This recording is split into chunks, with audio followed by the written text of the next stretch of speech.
के अंतर्गत हम पढ़ाई कर रहे हैं क्लास 11th का चैप्टर नंबर 1।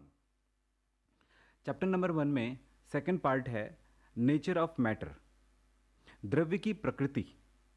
द्रव्य की प्रकृति के बारे में जानकारी लेंगे।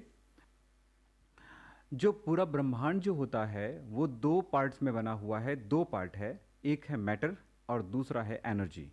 मैटर यानी कि द्रव्य यानी कि पदार्थ, दूसरा भाग है एनर्जी यानी कि ऊर्जा। द्रव्य यानी पदार्थ। पदार्थ क्या होता है? जो स्थान घेरती है, जिसका कोई द्रव्यमान होता है, जिसे अनुभव किया जा सकता है। यानी प्रकृति में जो भी चीज़ें हैं वो कहीं ना कहीं कुछ न कुछ स्थान घेरती है, उसमें कोई ना कोई द्रव्यमान होता है। इसे हम फील कर सकते हैं कि ये एक पदार्थ है, यह एक सामान है, यह एक वस्तु है। तो इसे हम क्या कहेंगे? द्रव्य कहेंगे यानी मैटर कहेंगे। क्लासिफिकेशन ऑफ मैटर, पदार्थ का वर्गीकरण। मैटर को दो प्रकारों में विभाजित किया गया है, physical classification and chemical classification. Physical classification यानी कि भौतिक वर्गीकरण। भौतिक वर्गीकरण तीन प्रकार से किया जाता है, यानी अवस्था के आधार पर हम पदार्थ को तीन प्रकारों में विभाजित कर सकते हैं: ठोस, द्रव, gas, solid, liquid, gas. Chemical classification होगा यानी कि रासायनिक वर्गीकरण होगा मुख्य दो प्रकार से। एक होगा प्योर सब्सटेंसेस यानी कि शुद्ध पदार्थ, और दूसरा होगा मिक्सचर यानी कि मिश्रण। हम देखते हैं प्योर सब्सटेंसेस, इसको दो प्रकार में विभाजित किया गया है। फर्स्ट है एलिमेंट्स, दूसरा है कंपाउंड्स। एलिमेंट्स यानी तत्व। एलिमेंट्स को तीन प्रकारों में क्लासिफाई किया जाता है: metal, metalloid and non metal. Metal यानी कि धातु, मेटलॉइड यानी उपधातु, और नॉन मेटल यानी कि अधातु। कंपाउंड्स को दो प्रकारों में विभाजित करते हैं: organic compound and inorganic compound. हम अब देखते हैं मिक्सचर। मिक्सचर यानी मिश्रण।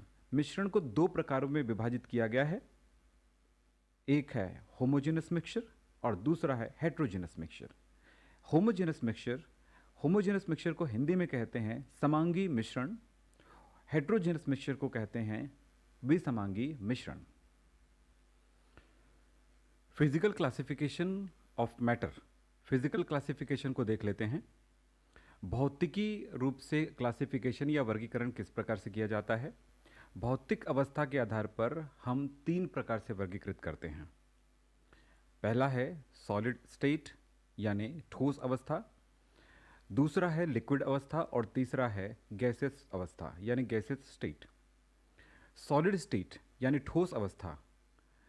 ठोस अवस्था, पदार्थ की ठोस अवस्था ऐसी अवस्था होती है जिसमें उसका आकार और आयतन निश्चित होता है। आकार और आयतन यानी कि आकृति जो होती है, यानी कि वो दिखने में कैसा रहता है, शेप जो है, और आयतन जो है यानी कि वॉल्यूम जो है वो क्या होती है? स्थिर होती है, निश्चित होती है, वो परिवर्तित नहीं होती है। लिक्विड स्टेट, आयतन तो निश्चित होती है, वॉल्यूम तो निश्चित होती है, परंतु उसका आकार जो होता है वो अनिश्चित होता है, यानी उसका जो शेप है वो अनिश्चित होता है। द्रव का शेप यानी लिक्विड का शेप अनिश्चित होता है, उसे जिस पात्र में, जिस बर्तन में रखा जाएगा वो उसी बर्तन का शेप ले लेती है। देखें गैसेस स्टेट, आकार और आयतन दोनों ही अनिश्चित होता है, यानी गैस पर ताप का प्रभाव पड़ता है, दाब का भी प्रभाव पड़ता है, टेम्परेचर और प्रेशर दोनों का प्रभाव पड़ता है, और इस कारण से आयतन में बहुत अधिक परिवर्तन आ जाता है, और इस तरह से उसके आकार यानी कि उसकी शेप में भी परिवर्तन आ जाते हैं। तो हमने देखा physical classification. Effect of temperature on physical state of matter. भौतिक अवस्था पर ताप का प्रभाव। भौतिक अवस्था पर ताप का प्रभाव इस प्रकार पड़ता है: सॉलिड स्टेट में कोई पदार्थ है, अगर उसको गर्म किया जाए, हीट किया जाए, तो वो लिक्विड में परिवर्तित हो जाएगा। लिक्विड स्टेट में आने के बाद अगर उसे गर्म किया जाए और, तो एक अपने एक निश्चित ताप के बाद फिर वो गैस बन जाता है। उसी तरह से अगर उसको ठंडा किया जाए, गैस को ठंडा किया जाए तो लिक्विड, और लिक्विड को ठंडा किया जाए तो सॉलिड बन जाता है। इस प्रकार से भौतिक अवस्था पर ताप का प्रभाव पड़ता है। केमिकल क्लासिफिकेशन यानी रासायनिक वर्गीकरण। रासायनिक रूप से पदार्थ को मूल रूप से दो प्रकारों में वर्गीकृत किया गया है, प्योर सब्सटेंसेस और मिक्सचर। प्योर सब्सटेंसेस में आएगा एलिमेंट और कंपाउंड्स। एलिमेंट यानी कि तत्व। तत्व किसे कहेंगे? समान प्रकार के परमाणु से मिलकर बना पदार्थ तत्व कहलाता है। यानी जो एलिमेंट होते हैं उसमें उनके परमाणुएं जो होती हैं एक ही प्रकार के परमाणुओं यानी एक ही प्रकार के एटम से बना होता है। जैसे ऑक्सीजन, नाइट्रोजन, F2 यानी fluorine, sulphur, phosphorus, sodium, calcium, iron, ये सारी चीज़ें एलिमेंट्स हैं यानी तत्व है। इसमें उनकी परमाणुएं यानी कि एटम समान प्रकार के एटम होते हैं।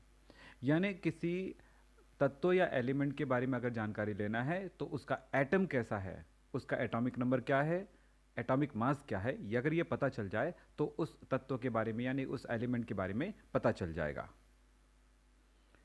सेकंड देखते हैं कंपाउंड यानी यौगिक। यौगिक दो या दो से अधिक निश्चित अनुपात से तत्वों के मिलने से जो पदार्थ बनता है उसे यौगिक कहते हैं। यौगिक यानी कंपाउंड दो या दो से अधिक तत्वों के निश्चित अनुपात से मिलकर बना हुआ पदार्थ यौगिक कहलाता है। यौगिक में दो अलग अलग तत्व होते हैं या दो से अधिक अलग अलग तत्व होते हैं, जबकि उन तत्वों का एक निश्चित अनुपात होता है, एक निश्चित परसेंटेज होता है। तो इस प्रकार बने हुए पदार्थ को यौगिक कहते हैं, कंपाउंड्स कहते हैं। जैसे CuSO4 कॉपर सल्फेट है। कॉपर सल्फेट में एक पार्ट कॉपर, एक पार्ट सल्फर और 4 पार्ट ऑक्सीजन है, यानी 4 पार्ट ऑक्सीजन है। कॉपर, सल्फर, ऑक्सीजन का परमाणुओं का अनुपात 1:1:4 है। अगर परसेंटेज देखा जाए तो उनमें हम उनके एटॉमिक मास को आधार मान करके हम उनके परसेंटेज निकाल सकते हैं, कैलकुलेट कर सकते हैं, जिनको आगे जा कर के मैं आपको मास परसेंटेज के लिए एक वीडियो बनाऊंगा। उस क्लास में आप देख लीजिएगा कि कैसे किसी कंपाउंड में उनके तत्वों के द्रव्यमानों का क्या प्रतिशत बनता है, वो कैसे कैलकुलेट करते हैं। सेकंड है सोडियम क्लोराइड NaCl। उनमें सोडियम एटम और क्लोराइड एटम यानी कि क्लोरीन एटम की दोनों की अनुपात या रेशियो जो है 1:1 है।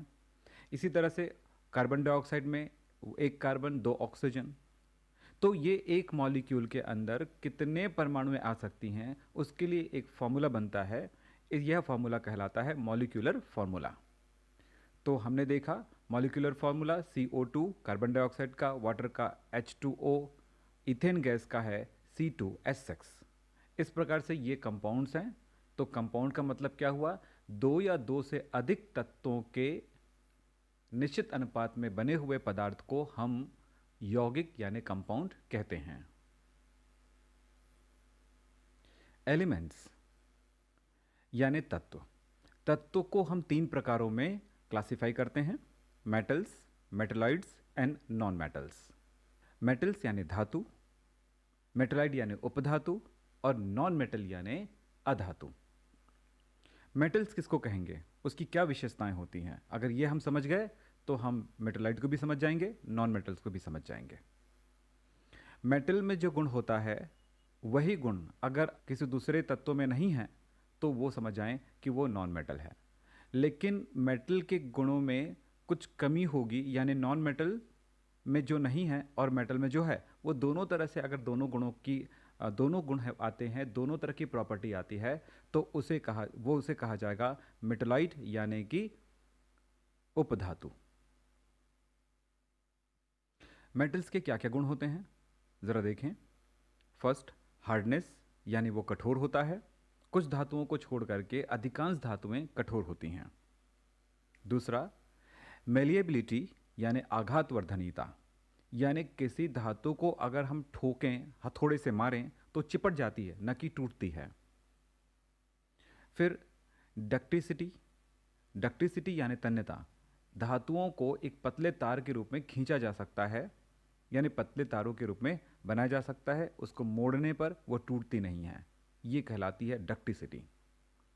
हाई टेंसाइल स्ट्रेंथ, यानी उसकी जो तार होता है उसे खींचेंगे तो भी वह बहुत तनन क्षमता रखती है, यानी कि उसको खींचने पर वह टूटती नहीं है, या हो सकता है वो थोड़ी लंबाई में उसमें वृद्धि हो जाए या लंबाई बढ़ जाए।